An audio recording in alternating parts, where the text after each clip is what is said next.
Welcome to Football Central on Poly Central, and this your boy Coach Sam, and I'm here with the OBM in the building, right, Yes, fellas? sir. What's going Introduce on? yourself from left to right. What's going on, Coach Tia? Go by Maya, Coach T, whatever. Yeah, Coach Maya. You know, Coach Reese, call me B. Coach Reese, any of that. Glad to be here. yeah. The other coach, Nate Tia. Nice to meet everybody. Y'all brothers, right? That's Yes, what's sir. up, man. How long y'all been in the game doing this? Coaching, 12 years. Training, this will be our 6th year, I think. And been doing 5-on-5 for like 4 seasons, and like training, like off-season training, like 6 years. Wow. So y'all not hip to this because it's a lot of new waves in the Bay now. You know what I mean? A lot of new energy. But y'all been here this whole time. Coach Reese, what about yourself? Shoot, I got in probably about 3 seasons ago for the training. Took my first actual team as a coach this past season. I was telling Nate. Actually, I grew up with Nate and Maya.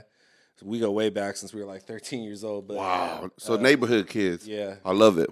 used to walk home together with the Usos. What? Yeah, but I wanted to actually learn how to train and put my dues in before I took a coaching position. So last season was my first season actually coaching. So, but I Did did you like it? I loved it. It was amazing.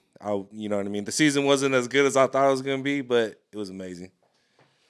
I mean, you can't judge yourself by the column that we all look at, right? Because at the end of the day, you're trying to make great husbands, right? Great character guys. I think a lot of times we lose focus, especially in the community, that we forget we're building young men, right? We're not trying to make the next TikTok sensation, Instagram. You know what I mean? You know what we see out there. And at the end of the day, we just really planting seeds. You know what I mean? They don't always hit right now. You know what I'm saying? Sometimes they don't really come through till later on, in life, or even if they go to college or JUCO or whatever happens. Yeah, one thing I will say is that just as a coach, like my brother says, is just planting seeds. And I would say the tough part too is just cats like us or just the community in general is just wins and losses. Those are the only 2 things on the menu. But one thing I like to tell my JUCO guys is my championship is them graduating with a degree. You know, I can care less about school accolades just because that's a reflection of me. Like, oh, if we win this, that, I get a ring. But it's just like, man, nobody cares who won the junior college championship. You know what I mean? But if they get a degree and the further they go in life, then it's just like, yeah, my resume look great. But it don't hurt to win, Facts. right? Because It was great to win. dude. This is the way my recipe is. Like, you never want to be at a losing organization, because if you get comfortable and hip to losing, that thing's like a disease, right? But I heard you guys had a 12U team that went undefeated this year.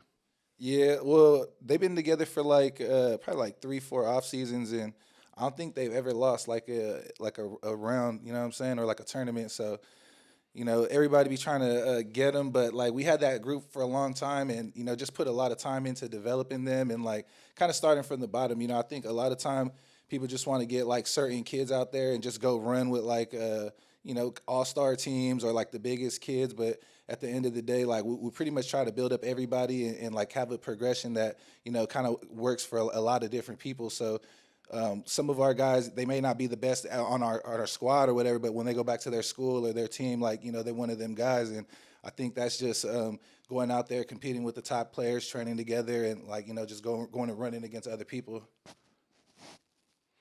To me, that's still huge because it's about development, right? Because a lot of the word development is thrown around nowadays. It's part of people's posters, part of their slogan. But at the end of the day, they only playing their favorites, right? And then they're gonna tell us, nah, they NPR, right? And to me, I'm like, look, you got what you got. You either cooking with it and you helping them out, and they learning and they gonna come back and retain them, or our program kind of just once those dogs are out, they're out, and where a program is like, oh, we ain't got no kids. I think you see it in a lot of youth sports too. Like it doesn't really matter the sport, but like I'm sure we all seen like a team where like, man, they got all these guys and only Johnny's over here getting the rock every play or scoring every bucket, and I think at a higher level, I try not to get into that, just because now I'm at the point where, like, I can see what's going on, and, like, we're going to develop them when they get here, and try not to read into that too much, especially, like, from the youth aspect. Right. Like, because there's a lot of, like, my son is going to be 14 and, when they were young, you had these bigger kids, or, some guys were smaller, and now people are reaching their growth spurts, and they're done, or, kids getting to be really bigger than everybody. So some of those guys who At was 14, that age though, 14. Yeah. And I tell a lot of people, because, I work with a lot of ninth graders, and I go, you never know what 1 year does.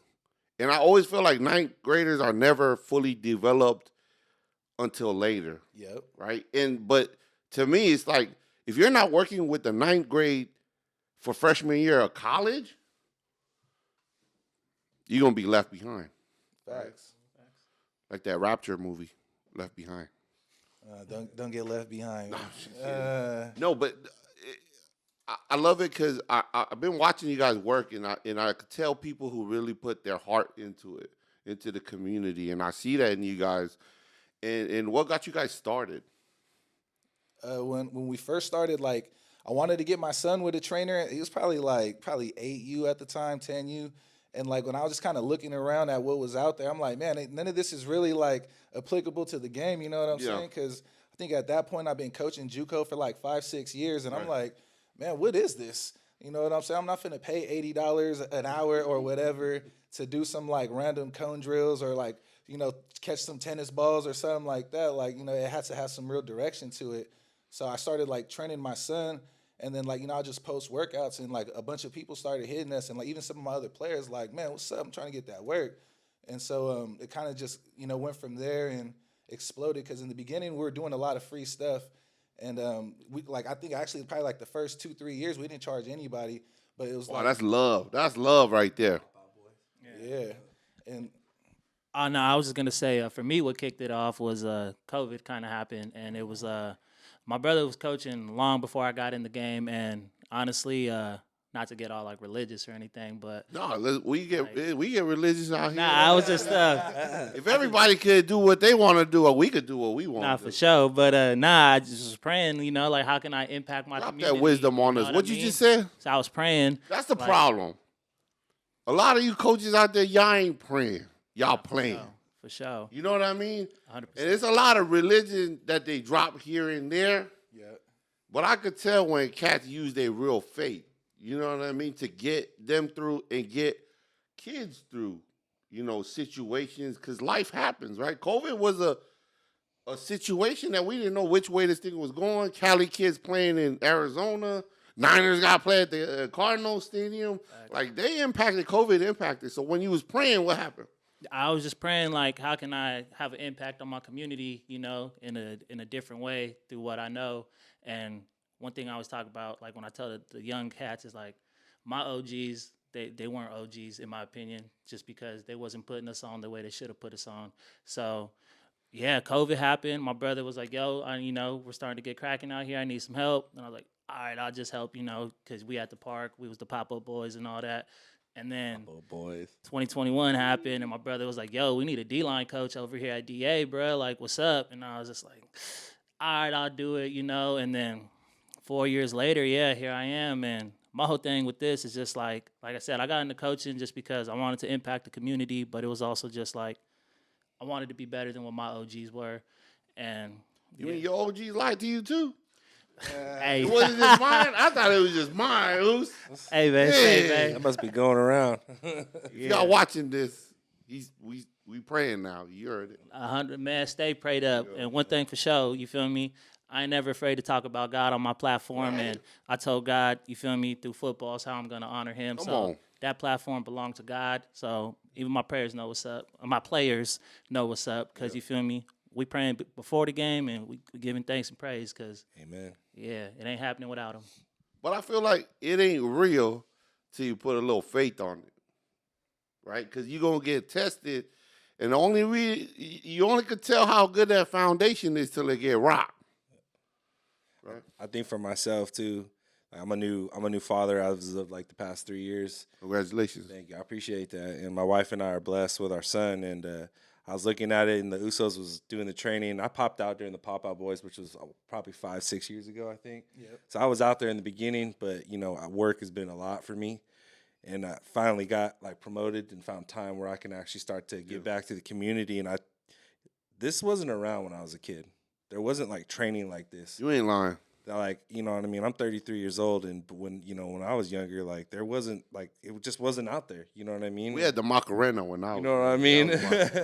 So, I told Nate and Myas when I got into this, like I'm gonna take it seriously, and I'm gonna be dialed because I don't want to be a bad coach. You know what I mean? Yeah, for sure. And I want to be able to train my son. When his time comes, you know what I mean. And my boy and Maya's boy, they're about the same age, so we'll have two little studs out there just rocking. Come on now.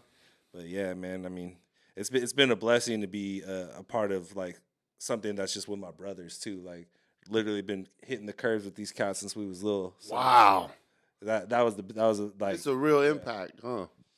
Yeah, at the end of the day, it's really just a family thing. You know what I mean? Come on. And when we get all the guys out there, like we just let them know, like now you're part of a different family. You feel me? And we always just accept whoever's there rocking and just try to pour into these guys. You feel me? Especially like all ages, because we get guys from like AU all the way to JUCO and D1, whatever. So what I mean, just always try to have it get passed down, especially from some of the older guys, have them kick knowledge to the younger ones. It's crazy. Some of our guys we've trained, like you could damn near give them the young guys and they could go train them themselves because they're just so like dialed in with the training that they've gotten for so many years. That means you're doing something right. That you don't always gotta be there, but one of your students could run the show, right? And that's how I feel. Some of these programs, if the sensei ain't there, the whole machine don't work. Something crazy that you said that because our 12U that you mentioned earlier, who was undefeated. Shout out to them, 12U. I'm not even kidding. Like when the old dudes come and they're messing around, it's the 12U that keeps everybody in check at What? practice. Like they're like, hey, lock in. Hey, man, like you're not hustling. Hey, man, fix the ladders. Do your push-ups after you mess up that ladder. Yeah. And then like the old heads will look at us and they're like, nah, bruh. Like you heard them. Like they the champs over here. So it's like, Right. you got to fall in line. They the standard. Man, that's big. Yeah, hey man, shout out to the OBM youth, man. We got a lot of public school kids actually, and like a lot of kids from different inner city neighborhoods. So it's like a different kind of grit when we get out there. So It's that real syrup. It's yeah. nothing against the private. Look, there's some in that lunch at the public school cafeteria. It's a little, I don't know, the micronisms and all these isms, Shout out to you. Hey man, I'm not gonna take away from the private store too. I'm there. No, too, big but ups you to right the though. private. You right though, Big ups too, to the private because I feel like the private has set the standard, right? Oh, absolutely. So the standard is always there, right? So you have something to aim for, and then I think you guys feel the same way. The standard is there, but if you're gonna sit on the bench and that little public school ain't got no QB, and you got an arm, that might be your testimony, right? Oh yeah, you might have to do that when at Diva. Yeah, honestly, I think if you have opportunity to be at your local school, that's the best way. Come on now. I'm not gonna lie to you. As somebody who does coach at a private school, it's definitely a great opportunity. But if you're somebody who's really looking for a place to play and you're already having, That's a nice school though you at. oh That field on the hill.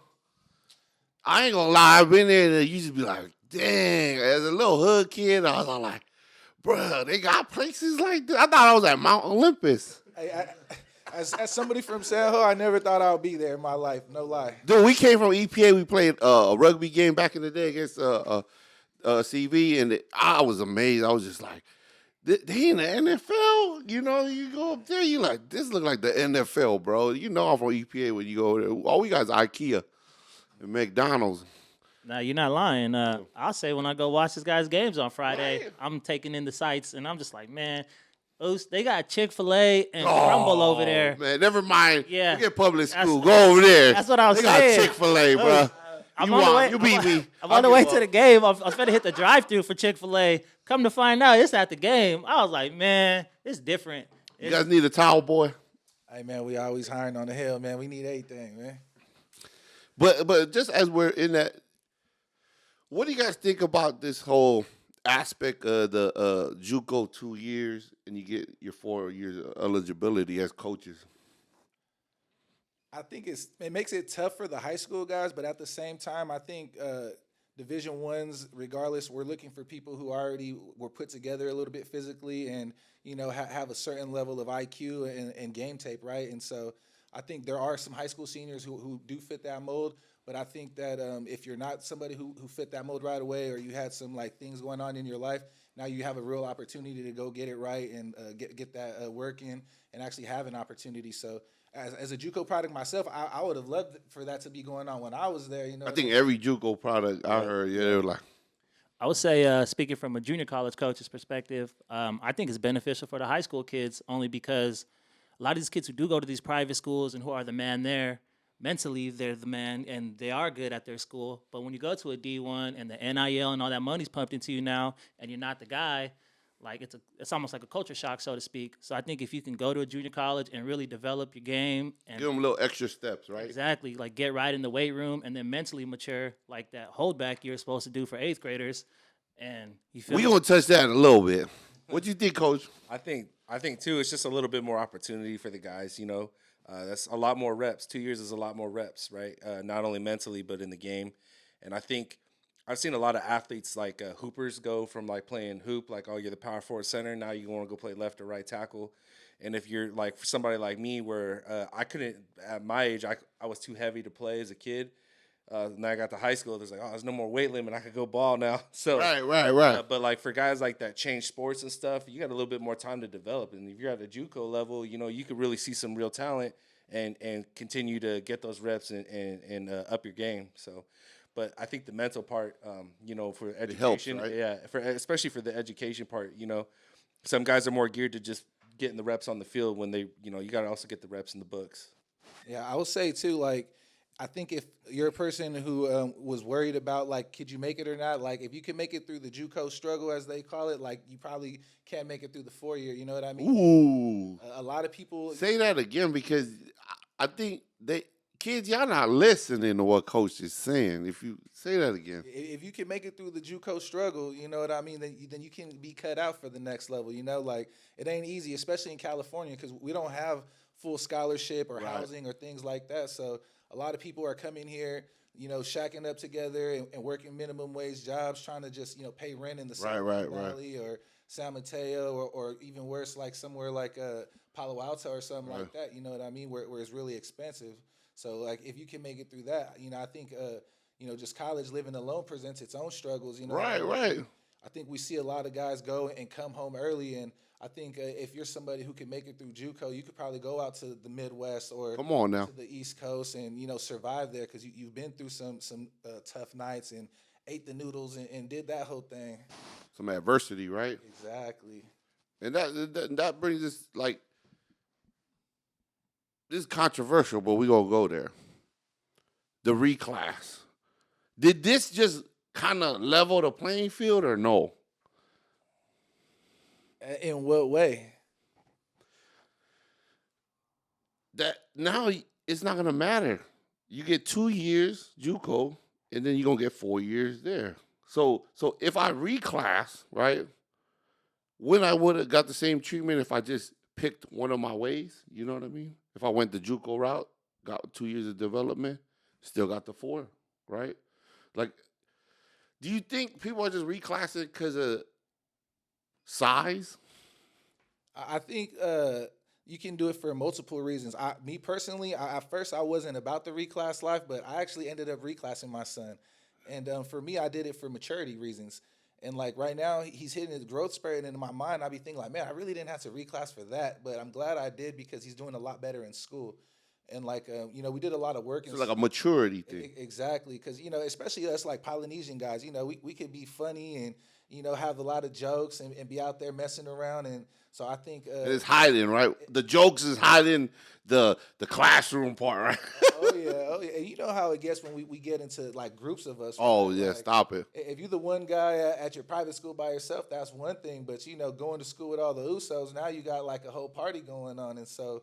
For me, it was more of like a mental thing, like making sure that he knew what was happening. You got the head on right. Exactly, because like football, I think we can all put a couple minutes of tape together, you know, and us Polynesian guys, like a lot of us are going to be pretty big by our junior year, almost full grown. And so like, I think you're going to look the part, but you know, you want to have that other thing going on upstairs where, you know, if you meet a coach, you can present yourself, you can talk about your grades and just do other things, right? Because they don't want to just see you as a football player. They got to know, like, you know, I'm about to give this kid some money. Like, is he going to be able to do the right things? You got to be well rounded, right? Absolutely.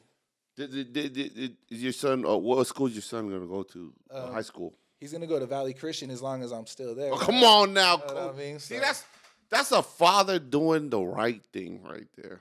You know what I mean? What you guys think, coaches?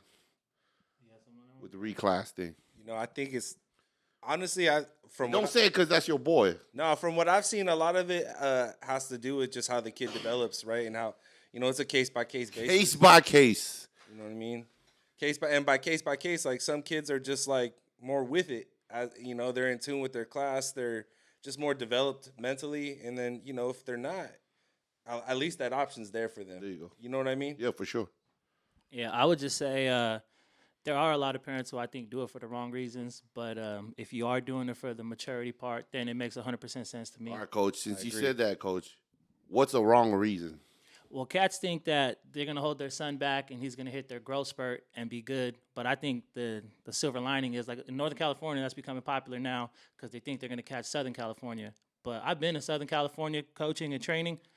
They got some real coaching and training going down out there. We can't say that. We can't say that about everything out here.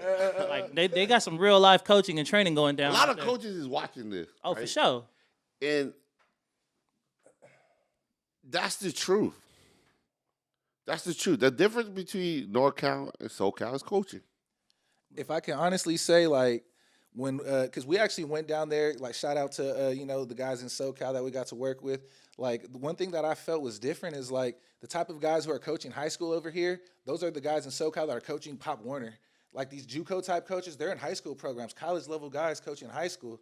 And so, like, they're getting a different level of development, you know, and, like, that's something that, like, we try to match after, like, being down there for a while and, you know, working with a lot of those guys. Like, you know, we came back like, man, we got some work to do, like some IQ stuff rather than just being the biggest and the fastest or whatever, or putting together a super team. Like, I don't think that's enough to, like, compete having a super team. Like, you actually got to be really coaching.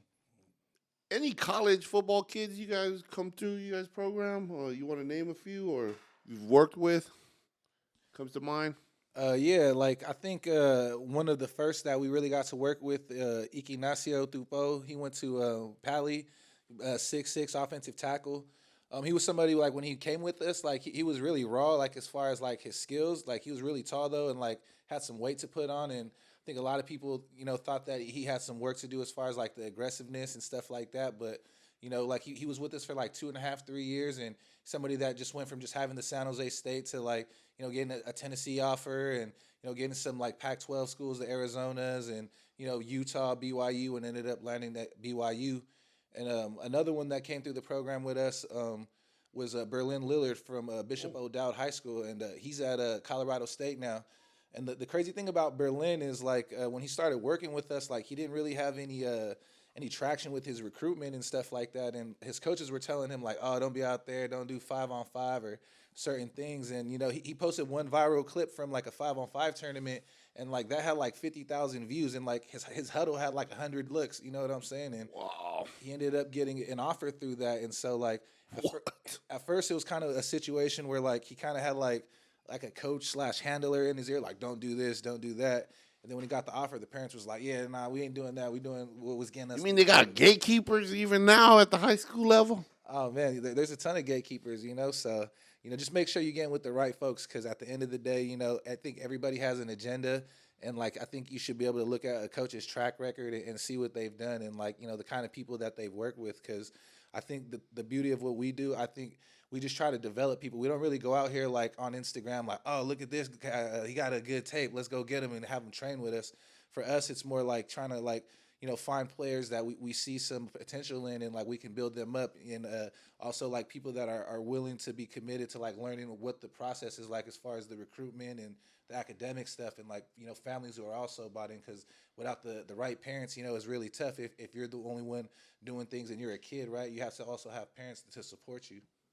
Yeah, family support. We were here with Hufanga's dad, Tevita, and he was just talking about he didn't just show up to the NFL now at Levi's because his son. He said we support him like we was doing at Pop Warner, and that goes to show that if you're not hands on as parents, to like I like what you're saying, like the handlers, parents. There's real handlers out there hounding to get your kid and use him as a debit card.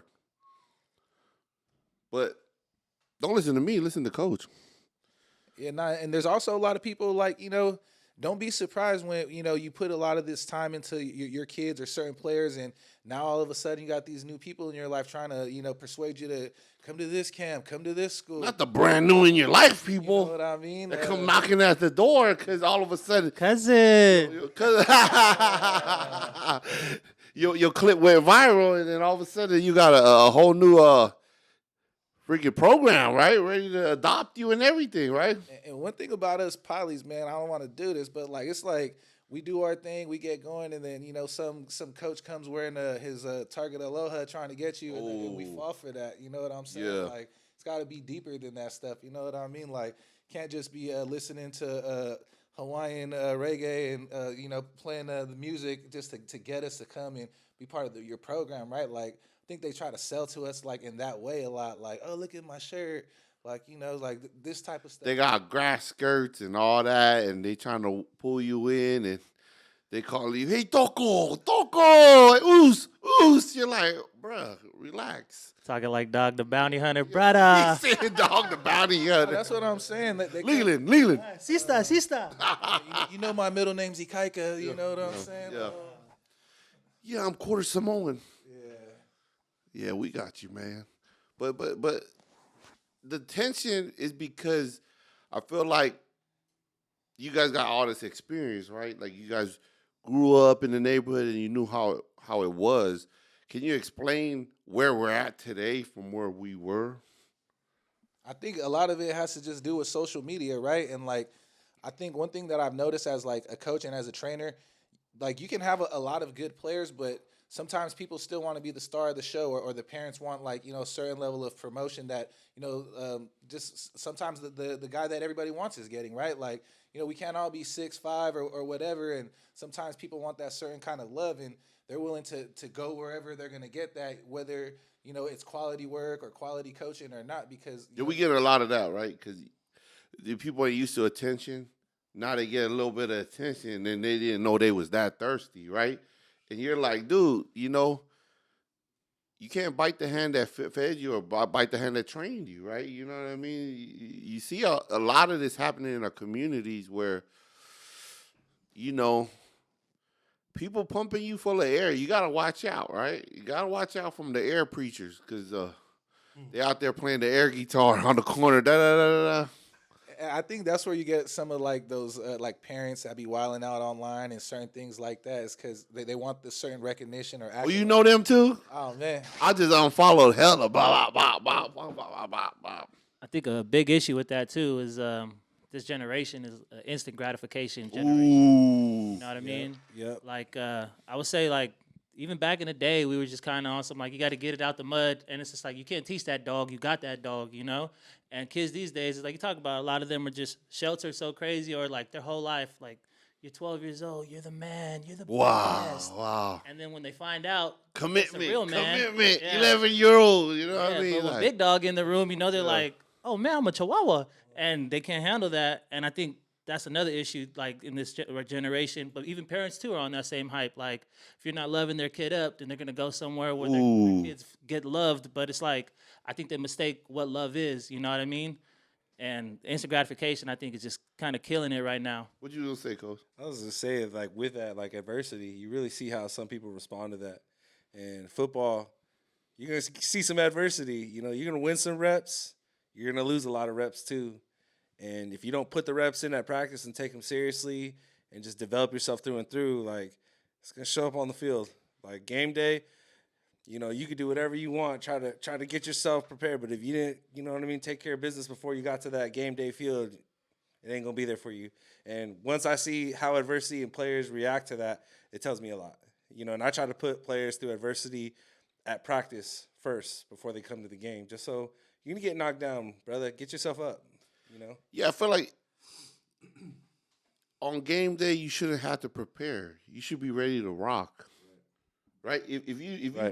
If you nervous, not because anything else, but if you're just nervous because it's because you're not ready.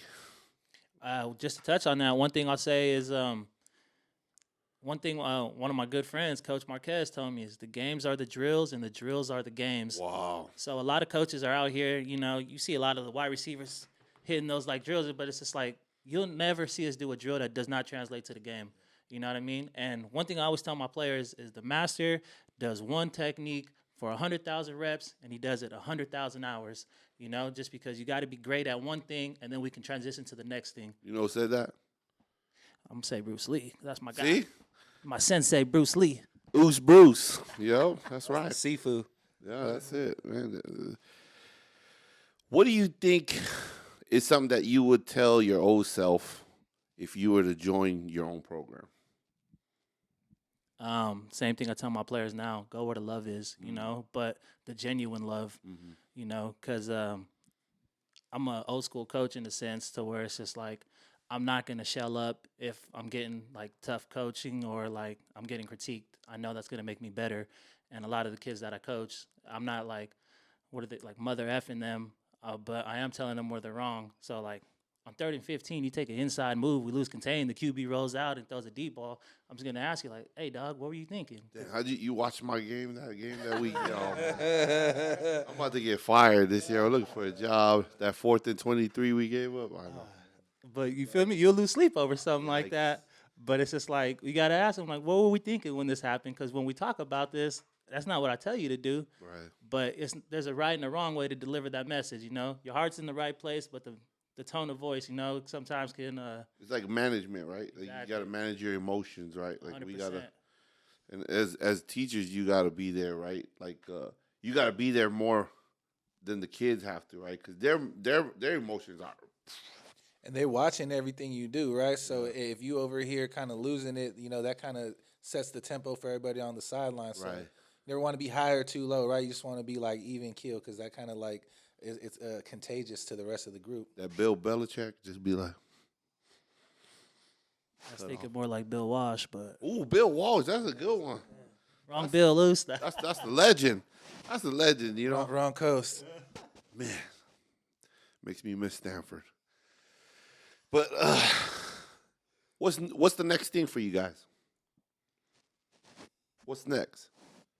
Honestly, just keep doing what we do. Off-season training, getting our boys right for the season, and just kind of seeing all our players through. From the young guys to the older guys, and that's just kind of what we do. Man, it sounds crazy, cliche, but football really is like our lifestyle.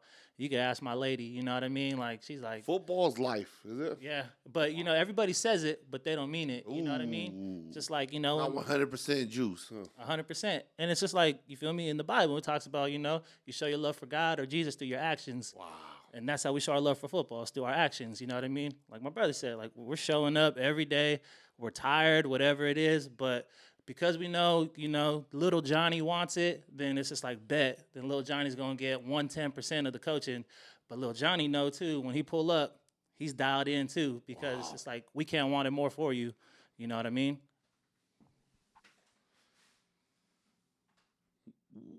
What's the message you want to say, Coach? I think for me, it's just like to the young guys and like the guys who are coming up, like really put in the work, put in the effort. You got to love practice. You're going to practice more than you're going to play in the games. Back to your instant gratification. I love that because like you want to take that third down, it's 3rd and 5, and you sack the quarterback. That's cool, but you know how many reps had to go into that, and like even just the reps, but you're getting up to that point of you making that play. There was just so much work in the back end. And these young guys just got to realize that, like, if you're not out there doing your 100,000 reps for those 100,000 hours, you're never going to get there, So be patient, have gratitude, trust in the process. No, it's not your journey, it's God's journey. You're following his path as well, you know what I mean? Stay faithful and, and be humble. Be humble with it, I hate seeing good players whose heads get so big, you know what I mean? So stay humble, stay hungry to work and really – when you're at practice, no matter where it's at, take it 100% seriously because I've also seen good kids get hurt at practice, joking around with their friends, not even football related. You know what I mean? Jokers on the sideline start wrestling and somebody twists an ankle and you know what I mean, sprain something, and you're out. You're out. Right. So just take it all seriously. Every step of the way in the game is important. Every step.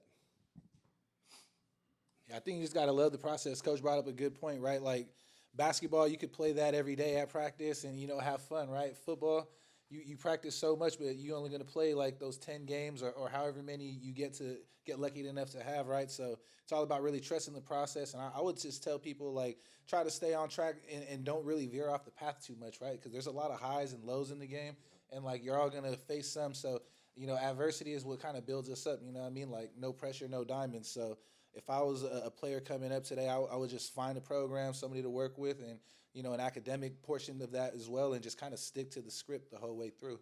Especially those who show you love, like coaches and people who are like who are really like put their effort into you, like coaches. I got a problem because I always tell people, I say, you guys show your parents the least respect, and they show you the most love, and you'll go love on some random people that do, like, I don't get it, right? But I've been a kid before, and I know how, you go through that. So I agree with that. Like, look, wherever the love is real, gravitate to it, because it's almost like God's gift to you. Like, you don't never know if you ever get that kind of love again in this lifetime. So when it's real, keep it real. But I'm just gonna switch lanes real quick, because you were talking to the kids. Now, what can parents do? A message to the parents on how they can help their children on their football journey. If I'm a parent, you got to do your due diligence as far as like seeing what a coach's experience is in coaching, their background is, and Right. like it's not that like somebody without coaching experience can't be a good coach, but like I'm not just gonna go to somebody because oh man, this guy was good in high school. Oh, my thuggle told me to go here. My ooze told me this is the guy right here. Yeah. I'm gonna really like look at and see what they've done like as a coach. Like man, has this guy been successful? Is this a trainer or is this like a football coach? Or You guys gonna cross me off the list now since you said that. But go ahead. or is like some people are football coaches, some people are strength and conditioning guys, or some people are all three. Yeah, they don't all, like, it's very rare to find someone who could do all three, right? Like, let's be honest, right? Like, everybody's like, oh, I can do it all. It's like, I don't know. I'll be weary of guys who say they could do it all, right? It's like, Stick to your strengths, brother. I'm the buffet coach at my school, so. Respect that. Yeah, and I would say, just watch out for everybody who's just so quick to sell the dream. You know what I'm saying? Hey man, like we all out here selling, but A lot of Aladdin, huh? A lot of that lamp they be passing the lamp around like it's a vape, huh? Rubbing it and all the smoke coming out and no genie in there. The crazy part when you rub that lamp and the genie don't come out. You know what I mean? The Bay right now is hot. Everybody rolling into the Bay right now. Everybody want a piece of the Bay Area real estate, Everybody playing Monopoly now. And we talking about the football Monopoly. You know what I mean? California lottery. What would you tell parents, Coach? I think I got a lot of respect for the parents who are there for their kids and take them to these trainings, take them to their practices, and invest their time and their effort in them. You mean you need time, effort, and commitment You know to be what a I mean? parent? Is that part of parenting or no? You know Not what in I'm saying? 2025. And it's I think for the parents too, it's just kind of I just support the journey, but also too, like Coach said, do your homework. Like really do your homework on who's around your kids. You know what I mean? Make sure that not only the effort there, but like also too, like as a coach, like I'm also trying to train young men to be young men and like respect What? themselves and actually You're not training them to be. just be a good person. You know what I mean? Like while you're out on the football field, we talked about this. Like you meet the moment, right? And like, okay, you couldn't control yourself on that, and then you go ahead and grab dude's face mask, threw him in the dirt. We get a penalty now, and that's almost a reflection of me. I'm your coach too. Like I need you. I'm gonna keep my head. You need to keep yours. So that's why I say, like, parents just definitely do your homework. I know it's tough too. Like, smiling faces sometimes, right? There's that whole saying, but like, really understand who your kids are around. You know what I mean? And it might not be for everybody. So a good trainer for somebody might not be a good trainer for another, and that's fine. You know what I mean? But just make sure that if you're paying and you're investing your time and your effort, that there's quality and it's supporting the journey that you want for your child. Be part of the process, right? Yep. Like, I think not just mothers, right? But look, if you're a single mother, I get it. But what I'm finding is football is turning into more moms dropping their kids off and moms participating, and I don't know where Pop's at, right? And I'm like starting to get concerned because I got to bring these hard questions, and all I could relate to is the mother. But I'm trying to explain something that she's, nothing against mother. Women are emotional, and this has nothing to do with emotion. I'm just talking about this is a process. We're trying to eliminate emotion and the work ethic. You know what I mean? And I'm finding fathers, you got to be involved, dude. It's a physical, tough sport. Men, if you want to train men rise up. Be a man, right? Definitely gonna get knocked down in this I got game. more women that are more men than these men. Then I got these kids confusing because they come in to tell me, I'm like, dude, I don't know right now, bro. Chill out, bro. But what do you think? Main thing, message I'll give to the parents is just keep showing up for your kids. That's half the battle, you know what I mean? Football's not a daycare, so No? life exists It's outside not of a football. daycare, dude. I swear this season I saw a lot of man. And that's what I'm saying, and a lot of cats be out there thinking they're doing it for, their parents, but their parents aren't even involved in the process. Mm-hmm. So just show up for your kids because, you know what I mean? That's half the battle. Hey man, I'm from San Ho, man. Shout out to my USO, Drew DZ, Cam 454. You know what I mean? All the hit squad coaches. Shout out to the USOs at Stag, my U50 guys, and all the coaches out there doing their thing. Let's go. Shout out to all my, my family. Shout out to my wife. Thank you for supporting me to allow me to go do these trainings and stuff. It takes a village, and we got a little guy, but she's always there helping me get to make sure I make these trainings and stuff like that. And praise God for allowing me to do this. Amen. Yeah, for surely. Like I said, man, this platform's not mine; it's God. So, Come on. you feel me? First off, shout out God. Second, I do want to shout out my lady just because there's a lot that go on behind the scenes, into coaching football, training these kids. Half the time I'm spending more time with other people's kids than my own kids, and that's the reality of the situation. So shout out my girl for just being that rock, and you feel me, and just holding it down. And shout out the real deal coaches, man, who's coming through for these kids, man, and really putting on and developing these kids. Especially shout out my boy Coach Marquez. Shout out, you feel me, Team West, One Vision. You know how we come I in. was just about to say, you got to rock shout them these out too. cats, man. This podcast is coming out before the game too. We play next Saturday. We're gonna rock the least. Hey, shout out to my Toko Dimitri Sakalia. That's my brother too. What? You know that dude? That's my family right there. That's coach Hair right hype there. Themey at Hair hype Themey. He's the good looking one of the group. All the brothers up. His words, not mine. Yee.